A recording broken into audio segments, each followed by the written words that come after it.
Thank you so much, Borbala, for participating in this reflection about restorative pathways to social change. So why don't you tell us a little bit about yourself, who you are, what your work is about, and what is the piece of your work that is right now most significant to you? Thank you, Claire, for the possibility and the invitation. It's an honor to meet and talk over continents. And yes, I think the focus of my current research work and interest is mostly in narrative research and life history narratives. I'm coming from an Eastern European, Central European little country, Hungary, with a small nation of 10 million people, with a language no one really understands out of the country, and with a quite harsh history of the 20th, 19th century of dictatorships and regimes and wars, under which a lot of people became victimized and silenced. And we, as children of these mothers, fathers, grandmothers, grandfathers, and ancestors, I think we still suffer of the way or the lack of ways on how we look at our conflicts, how we recognize our needs, how we find channels to others who disagree with us, and how to live with the certain disagreements in our context. And that leads me to, obviously, to restorative practices, restorative justice, finding ways to each other and finding ways to overcome tensions and conflicts in communities when we don't have any legacy of openly talking or openly expressing our needs, feelings. Because unfortunately, back in the history, a lot of people were punished for expressing their honest opinion. And I think it takes a while, actually, it takes several generations to trust and believe that it's okay to recognize our own interests and needs and feelings and thoughts, and we can be courageous to express that.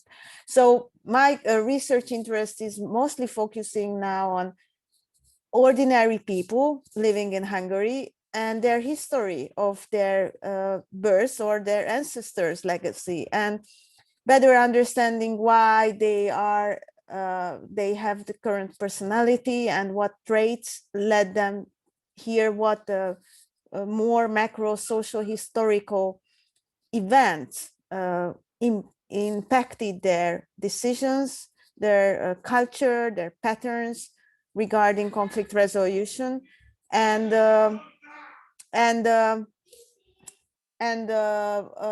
also how they look at their current conflicts and current issues.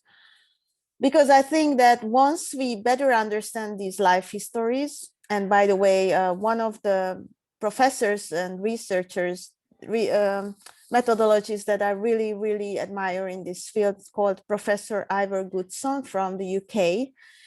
And his methodology is really focusing on learning narratives. So once you better know your life history and life events, you know a lot about your decisions, you know a lot about your self, and you know why you feel the drive to do this or not to do that. And once we know it individually, we come to a better understanding collectively as well, why certain people do this or that. For example, political voting or criminological traits or tensions or cooperations in a community. So instead of, being a victim of external factors, this or that happened in the world, oh, what shall we do, and how terrible the world is, it's a really good way to become active agent in your life, and maybe sometimes even in our community's life, because you have a deeper understanding why certain people do certain things. And if you want to see some change, you really need to approach their life histories, their life narratives, because the answers, I think, is there in their life history. So that's my research area. We make 30 to 40 interviews right now with my colleagues. We try to make portrayals of these people and want to make a publication of it. And we want to show the people in Hungary how such life histories can be the start of a dialogue process, because sometimes people don't want to sit down with people who heard them or people whose ancestors heard their ancestors. Sometimes they are not ready that, and that's understandable, but they might be ready to tell their story. They might be ready to tell you who they are, why they became the people who they are. And through their stories, their listener get an understanding. Okay, why is that? What's happened there? And why are these people the people who they are? And without an encounter or a personal meeting, dialogue and understanding, and I would say even reconciliation can happen. Because once you read the story of a descendant of someone who might have been heard by your ancestors, and you read the story, you can understand the different perspectives. Maybe you hear about a completely different story than you learned while you were a child. And I believe that the narratives have this kind of healing power and reconciliative power in a nation which is that divided as Hungary. Because unfortunately, in the last 30 years, although we have a free democratic system and free market system and parliamentary democracy, the society is very, very polarized. And we live in tribes, so we are mostly our friends come from the same environment, and there are just a few bridging relationships, if you know what I mean. So we live and work similarly with people who think and come from similar environments, and sometimes we have no idea that another family coming with another story, they read and heard completely different narratives. And instead of bridging towards them, the polarization and the gaps is still very big after 30 years of free democracy. And that's my goal, to find ways, which are probably quite slow ones. So I'm not that naive to think that it can happen within a couple of years. Maybe it takes another generation, I don't know. But I believe that storytelling can bridge these gaps and can heal us and can lead towards steps of reconciliation. It's such a powerful work. And being this a short video, I do feel very compelled to say that in the page, you can share with us resources and links and other materials where I am sure that people that are getting just familiarized with your work will like to learn more. Now, in this course of your work, in this time that you have been doing this work, what are moments or situations that sparked hope in you, that you said, oh, we're going in the right direction, this is a pathway to a social change that we really want to see? I think that I would say moments of seeing people recognizing the importance of certain events in their life. So as a contrast, I would say when you have panels in your mind and you say the very same stories to the very same people all the time, you repeat, you are even bored of yourself, but you just repeat. And that's okay. I mean, that's a stable position, but this is when positions are rigid and you can't move, you can't get closer. As a contrast, when you are able to ask a question after which your storyteller thinks for a moment and says, maybe I should modify my typical answer to this a little bit, or an aha moment. Maybe that event was important, and this is why I think it. Maybe maybe my answers are a little bit differently constructed than I used to think. And then you see this aha moment in people's eyes. Sometimes they even cry because they recognize that there was something they didn't think that's important, but because they are asked, they are heard, they are non-judged, they are non-interrupted, they are supported with an active listener, like the interview maker or the facilitator mediator in an encounter. They have the space to think with this attentive community around them. And that helps to recognize some new indicators of their life. And when that shift happens in mind and often in heart, so it's not only a cognitive construction, it's often with emotions, you know, when you realize that maybe as a child, this is what I got from my parents. And maybe it has nothing to do with the word. It just has to do with that I was a little kid in my little living room, and that was the universe that I got from my parents. And maybe that formed the way I look at the life right now, or the world. And when people realize the importance of these previously not that important events, they can become very emotional and they can reflect on themselves.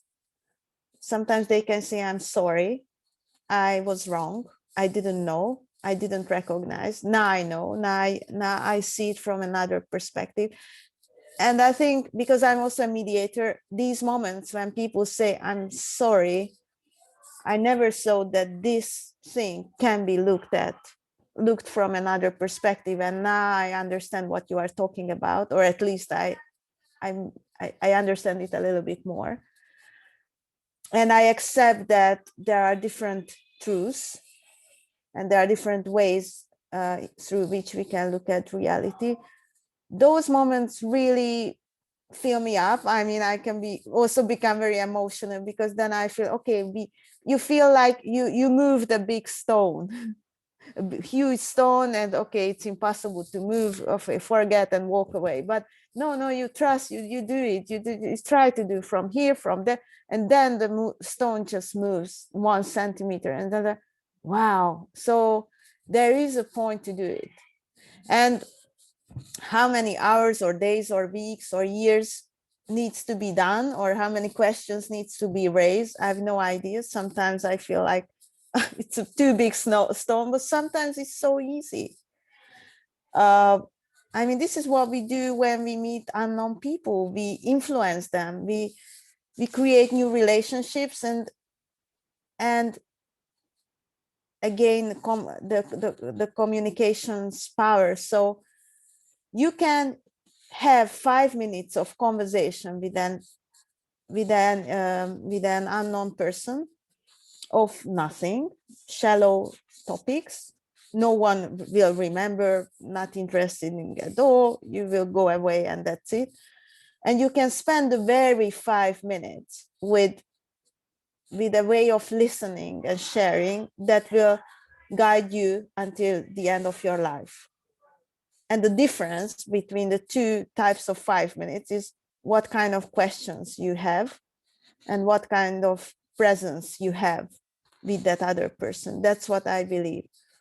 And this kind of power of communication that can really deconstruct walls and completely mess up rigid truths, for me, it's really a sign of hope that gives me energy each day to not to give up. Thank you so much. I think when we're doing a virtual conference, of course, there's a grieving process about not being all together in the same room. But at the same time, there's a celebration process of all the rooms that can connect that could not otherwise. So today I feel grateful and fortunate that I'm here in Costa Rica at 8 in the morning and you're in Hungary at 4 in the afternoon, and we're able to connect. And thank you for sharing about your work. Is there any final thought that you would like to share before we finish this short video? thank you, Claire. First, a question whether, because my children are playing around and I just realized sometimes their voice might have been coming in, but it wasn't disturbing for you. Okay.